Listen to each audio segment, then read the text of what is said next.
Selanjutnya barangkali kita akan mendengarkan begitu paparan dari, kita langsungkan saja dari Dr. Kiai Haji Abdul Ghafur Maimun 20 menit dan Kiai Haji Bahauddin Nur Salim selama 20 menit begitu. Kedua tokoh ini menarik sekali. Gus Ghafur adalah pegiat media sosial, aktif di media sosial, sedangkan Gus Baha tidak. Jadi kita tidak mendengar apa Facebooknya Gus Baha, itu kita tidak pernah mendengar gitu. Apa Twitternya Gus Baha itu kita tidak bisa mendengar. Jadi padahal masa ini menunggu Gus. Jadi barangkali dari seminar ini kita merekomendasikan Gus Baha ini bisa aktif dalam media sosial begitu. Kita menggunakan media sosial karena ilmu Gus Baha ini banyak ditunggu masyarakat. Ya, jadi banyak yang meng-share gitu. Tetapi video-videonya sudah banyak sekali bertebaran di media sosial di YouTube ini. Jadi barangkali kedua tokoh ini sangat menarik sekali. Meskipun Gus Baha tidak menggunakan media sosial, tetapi sebagai pengamat media sosial barangkali.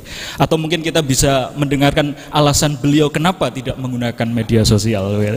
Untuk itu kita langsung serahkan saja pada Dr. Kiai Haji Abdul Ghafur Maimun 20 menit, kemudian langsung Gus Baha 20 menit, monggo.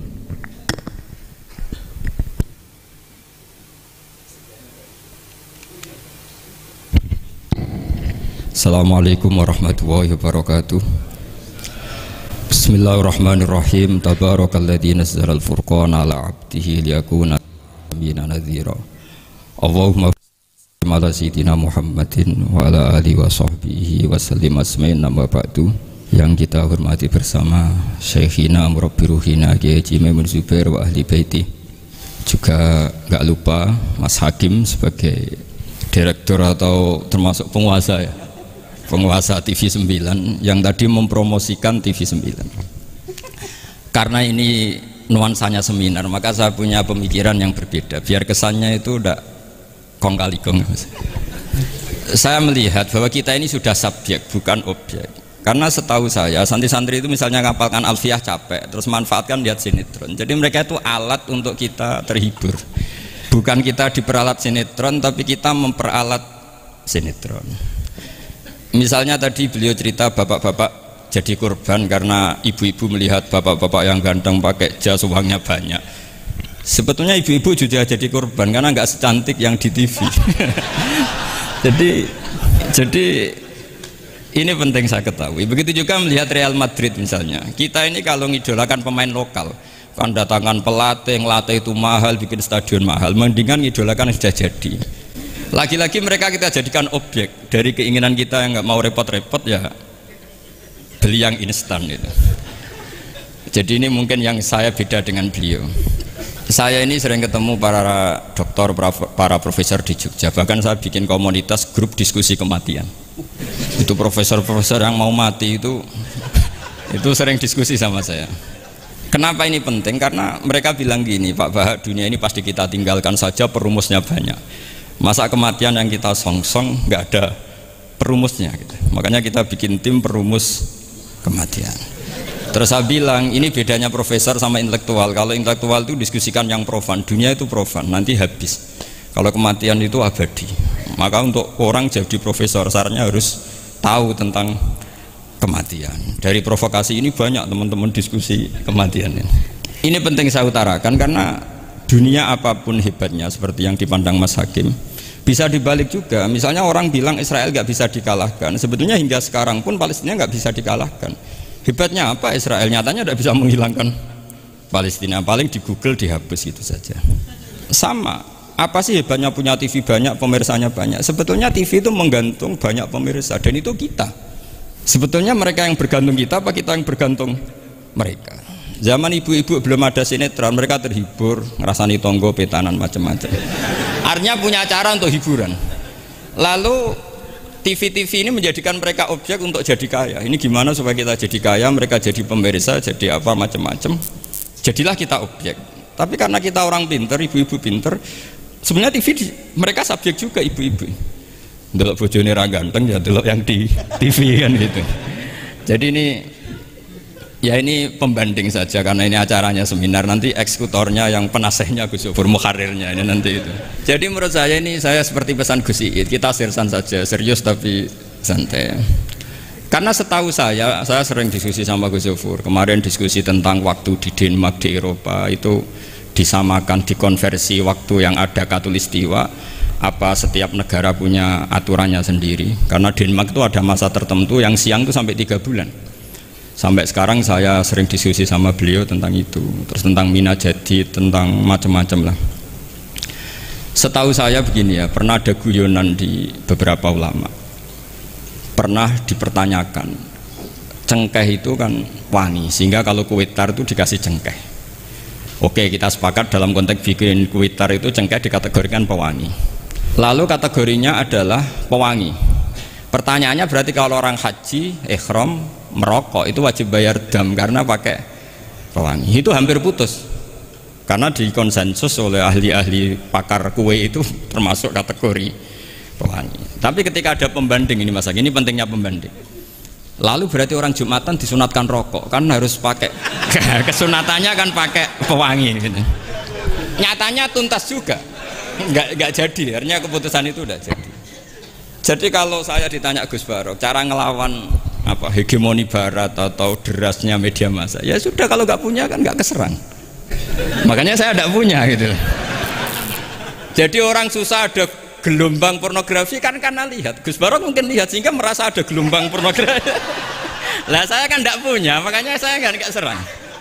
Karena dulu ngaji saya itu Darul Mafasid Muqaddamun ala Jalbil Masoleh. Kalau disara-saran saddan lidzaro'e, kalau rawan bahaya ya tidak usah. Ya saya kira gitu, kira-kira alasan saya kena. Selain mungkin saya tidak kuat beli Gus Barok gitu. Tapi kan tidak pantas, saya termasuk orang yang dianggap keren terus nggak kelar itu, tidak mampu beli. Tapi yang saya mencintai anak-anak Anwar karena sealma mater dengan kita, dan nanti kalau misalnya ada tanya jawab ya biasa saja seperti dulu. Anda tidak harus yakin saya benar, meskipun Anda jangan yakin pendapat Anda benar. Tapi masalah media memang mulai dulu Banu Tamim itu pernah juga datang ke Rasulullah bilang innamat hanazinun wa dhammana syainun, itu masyhur. Ya Muhammad, kita ini iman tanpa dijajah Anda. Kita iman karena bukan kalah perang, dan kita komunitas yang besar, sehingga perlakukan kami dengan khusus. Karena sekali saya muji Anda, maka pujian kita adalah menjadi zainun laka, menjadi hiasan, menjadi pencitraan yang bagus bagi Anda. Wa inna dhammana syainun, sekali kita mengkritik kamu maka kamu dalam bahaya, syainun, maka kamu akan hina.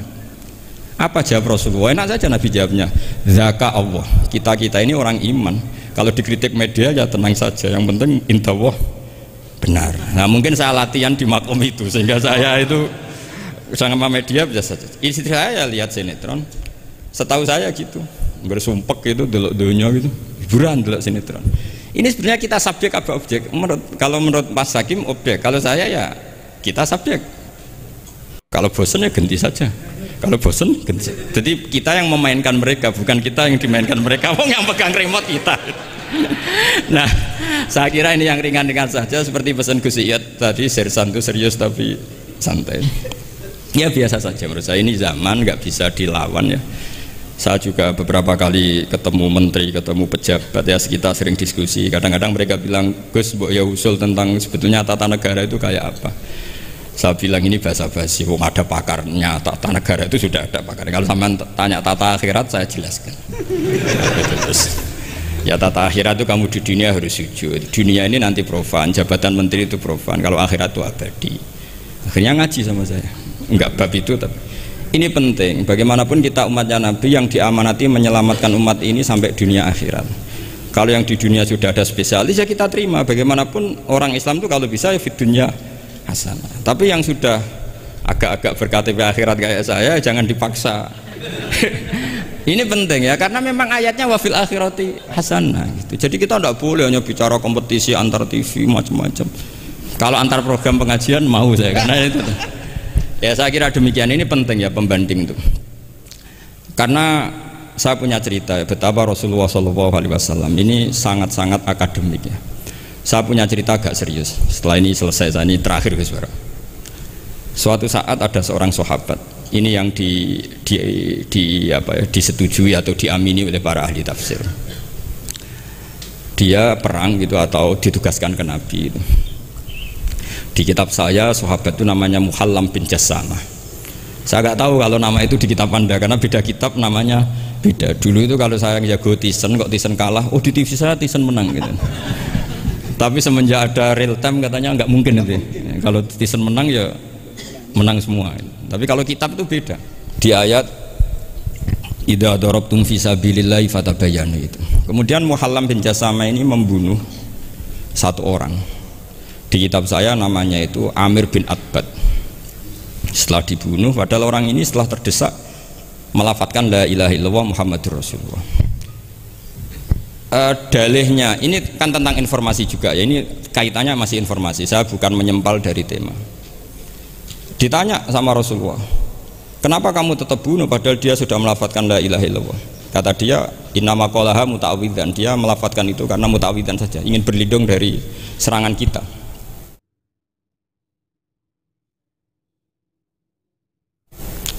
Kata Nabi masih ya, Nabi itu kan nggak mudah terpancing emosi. Halla syakok ta'an batnik, bahwa kamu bedal ya, atau kamu bedah lah hatinya isinya kayak apa. Si Mulaham tadi masih balik loh, ya Rasulullah, lau syakak tubatnahu akun tu a'lamu ma fi qalbi. Kalau saya bedah apa saya terus tahu apa isi hatinya? Kata Nabi, ya kamu tetap nggak tahu meskipun kamu bedah hatinya, kamu tetap nggak tahu. Kenapa engkau nyuruh bedah ya Rasulullah? Wong akhirnya saya tetap nggak tahu. Unik jawabannya Nabi itu. Makanya kamu itu sembrono sekali, ngawur sekali kamu ini. Fala anta ta'lamu ma fi qalbi wala anta taqbalu ma takallama bi. Kamu itu orang aneh. Tahu hatinya ndak akan tahu, tapi menerima omongan yang zahir juga nggak mau. Terus mau kamu apa? Kemudian orang ini itu dianggap punya kesalahan besar. Satu, bantah Nabi dan membunuh orang sing talafadhu bi kalimati la ilaha illallah. Akhirnya ketika dimakamkan tuh lafadzatul ardu, apa dimuntahkan oleh bumi sampai 3 kali. Terus Rasulullah ngendikan innal ardo takbalu man huwa syarrun minhu walakinnallaha wa'adzakum alla ta'udu. Sebetulnya bumi itu sering menampung orang yang lebih jelek ketimbang dia. Kita tahu dulu bumi yang nangkung Namrud macam-macam lah, Abu Jahal, Abu Lahab. Tapi kenapa ini jadi begini, nggak diterima bumi? Karena Allah wa'adzakum alla ta'udu. Allah memberi nasihat supaya kamu tidak mengulang. Artinya begini teman-teman santri ya, dalam menerima informasi itu ada hal-hal yang butuh kita sikapi, ada yang enggak misalnya gini, masalah talafut bi kalimati syahadah, bi kalimatai syahadah, itu siapapun yang melafadzkan harus kita terima karena ini kalimat sakral. Bahkan ketika terdesak, yaitu masyhur itu dalam cerita sebagian kitab, Usama bin Zaid itu pernah membunuh orang padahal sudah talafadhu bi syahadatin, itu sama Nabi disalah-salahkan. Padahal kata Usama, tapi dia sudah memotong tangan kita, kaki kita. Masa pas kita punya kesempatan tidak boleh bunuh ya Rasulullah? Kata Rasulullah tetap saja ngendikan kaifa tasna'u bila ilaha illallah idza ja'at yaumal qiyamah. Terus begitu. Nah ini kalau dalam ilmu tafsir atau ilmu hadis disebut kebenaran absolutisme. Sehingga ada hadis mangqala la ilaha illallah dakhalal jannah wa in zana wa in saraka. Kalau di bab fikih informasi itu bisa kita terima kalau mukhbirnya itu adil, datanya valid. Tapi khusus kalimat syahadat itu tidak, wa in zana wa in saraka harus kita terima. Sehingga kita tidak pernah mengkafirkan orang fasik. Misalnya lonte ditanya Tuhan siapa, ya Allah. Rektor Al-Azhar jawabnya ya Allah. Ketua MUI ya jawabnya ya. Jangan karena misalnya copet bilang Tuhan itu Allah, terus MUI bilang wah saya tak jawab yang lain dah, nanti sama gitu. Saya pernah ditanya sama dosen di Jogja, Pak Bahak kenapa ada kata wa in zana wa in saraka? Kesannya itu Islam membolehkan zina. Terus saya bilang ini contoh absolutisme kebenaran. Jadi kalau kebenaran itu absolut, kita terima dari siapa saja. Tukang becak ngomong dapat 2 tambah 2 ya 4. Lonte bilang 4, pakar matematika 4, rektor UGM nanti ya bilang 4. Sama. La ilaha illallah itu kalimat yang absolut. Sehingga di TV misalnya, apapun TV Yahudi atau TV Nasrani, kalau programnya itu benar menerangkan kebenaran, meskipun mereka niatnya bisnis, tapi kalau kalimat itu kalimat yang benar ya mau tidak mau kita terima. Terus kedua, ada informasi yang kita sikapi dalam suasana genting. Kayak zaman perang Uhud, ada isu bahwa Rasulullah itu kutilah, dibunuh. Kemudian ini melemahkan para orang Ansor dan Muhajirin atau Muhajirin dan Ansor. Terus kata Rasulullah, Umar, ajibu, kamu harus menjawab bahwa saya masih. Akhirnya Umar berteriak keras bahwa Rasulullah itu masih hidup. Ini contoh-contoh informasi yang secepatnya harus dijawab. Terus ketiga, informasi yang nggak penting dijawab karena memang sudah hoax, sudah sampah. Misalnya gini, orang melihat di TV infotainment itu nggak pernah yakin kok benar apa enggak. Ibu-ibu itu butuh hiburan, melupakan suaminya, utangnya, macam-macamnya. Makanya saya bilang, ibu-ibu ini subjek bukan objek. Jadi ini yang saya beda dengan Mas Hakim. Tentu saya punya sisi kesalahan karena saya juga nggak perlu akurat, karena ini tidak bidang saya. Tapi cukup jadi pembanding karena ini menyangkut harga diri Mas Hakim. Kesannya kalau kita objek kan kita ini kayak orang bodoh yang diatur-atur gitu. Tapi kalau subjek kan keren gitu, kadang-kadang. Ya saya kira demikian. Assalamualaikum warahmatullahi wabarakatuh. Ya, jadi itu teman-teman tentang reaction ngaji kita bersama dengan Kiai Haji Bahaudin Nur Salim atau Gus Baha, di mana beberapa hal yang perlu kita catatkan dalam kajian kita pada kali ini. Di situ ada pertanyaan kenapa Gus Baha itu tidak aktif di media sosial. Nah, inilah ada beberapa catatan-catatan yang merupakan apa yang disampaikan oleh Gus Baha. Yang pertama adalah media itu adalah objek untuk hiburan kita. Daripada hiburan harus maksiat, mending ya hiburan melalui objek, misalkan TV ataupun yang lainnya. Sedangkan kita tetap menjadi subjek agar kita yang mengendalikan media. Mau nonton atau tidak ya kita yang mengendalikan. Kemudian tradisi Gus Baha diskusi itu baik bersama dengan santri, guru-guru, bahkan sampai pada dengan profesor itu dilakukan oleh Gus Baha, dan yang dibahas juga bermacam-macam, bahkan sampai membahas mengenai kematian bersama dengan para profesor. Kemudian Gus Baha tidak punya media sosial agar tidak terjajah oleh media itu sendiri. Terlebih Gus Baha itu fokus pada keilmuan, jadi ya ngapain mikir ketenaran di media dan lain-lain. Ya media itu ya hanya untuk hiburan saja gitu, jadi tak perlu membuat akun media sosial untuk Gus Baha. Ya biarkan teman-teman ataupun para jamaah sendiri yang membuat video ataupun mengunggah video tentang Gus Baha. Ya seperti kita kali ini juga membahas video mengenai Gus Baha kan. Nah itu biarkan orang-orang lain saja yang membuat ataupun mengupload video dari Gus Baha. Kemudian zaman itu tidak bisa dilawan karena memang ya sudah terjadi demikian. Zaman itu kan nggak bisa ditahan-tahan karena ketika zaman berlalu ya berlalu saja gitu.